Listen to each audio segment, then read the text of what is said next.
भदोही के तेज और युवा कप्तान अभिमन्यु मांगलिक पूरे एक्शन में है। अपराधियों पर कहर बनकर टूट रहे हैं। गोपीगंज थाने के पैदा खास में रात को ही मुठभेड़ में 2 बदमाशों का एनकाउंटर किया गया है और इस मामले में 3 लोगों को गिरफ्तार किया गया है। ये बदमाश प्रतापगढ़ और प्रयागराज के मऊ आइमा के रहने वाले हैं। इन पर आरोप है कि ये बैंकों में रेकी करते थे और सीधे साधे ग्राहकों को जाल में फंसाकर पैसा दोगुना करने के नाम पर उन्हें ठगते थे। इस मामले में भदोही, कौशाम्बी, प्रयागराज और अन्य जनपदों में इनके खिलाफ मुकदमा दर्ज था, जिसके खिलाफ अभिमन्यु मांगलिक बेहद सख्त थे और उन्होंने यह कार्रवाई करने का आदेश दिया।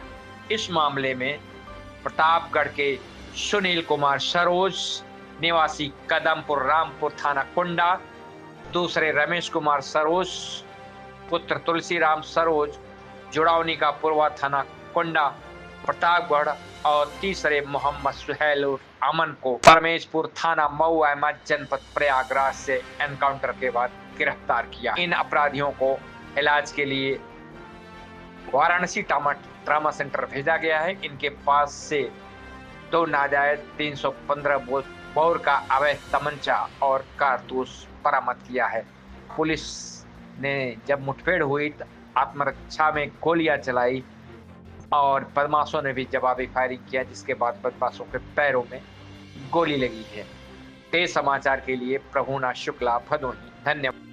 जनपद में पिछले कुछ दिनों से गिरोह सक्रिय था। इस गिरोह का जो मॉडस ऑपरेंडी थी वो इस तरह थी कि जो बुजुर्ग व्यक्ति कभी बैंक में अपना पैसा विड्रॉ करने जाता है तो उसको बातों में लगाता था और बातों में लगाने के बाद जो अपने उसके पास एक नकली नोटों की गड्डी हुआ करती थी वो उसको दे दिया करता था और इसी बहाने उससे जो असली नोटों की गड्डी है वो ले लिया करता था। तो इस तरह से हमारे यहाँ करीब 5 से 6 मुकदमे जनपद भदोही में लिखे गए थे। कल हमारे पास इंटेल थी कि ये लोग जो हैं कल भदोही में दोबारा से घटना करने आएंगे और कल रात को ही घेराबंदी की गई थी, जिसमें भदोही थाने की पुलिस अपनी एसओजी सर्विलांस और अपनी गोपीगंज थाने की पुलिस ने घेराबंदी करके इनको मुठभेड़ में ये 3 लोगों के गिरोह को गिरफ्तार कर लिया है। ये जो पूरा गिरोह है वो प्रतापगढ़ कुंडा का रहने वाला है और इसमें से जो 2 अभियुक्त हैं सुनील और नवेश, उन पे लंबा चौड़ा उनका आपराधिक इतिहास भी है और दोनों के पैरों में गोली लगी है। दोनों को अस्पताल में भर्ती कर कराया था और आज इनको कोर्ट के सामने पेश कर दिया जाएगा।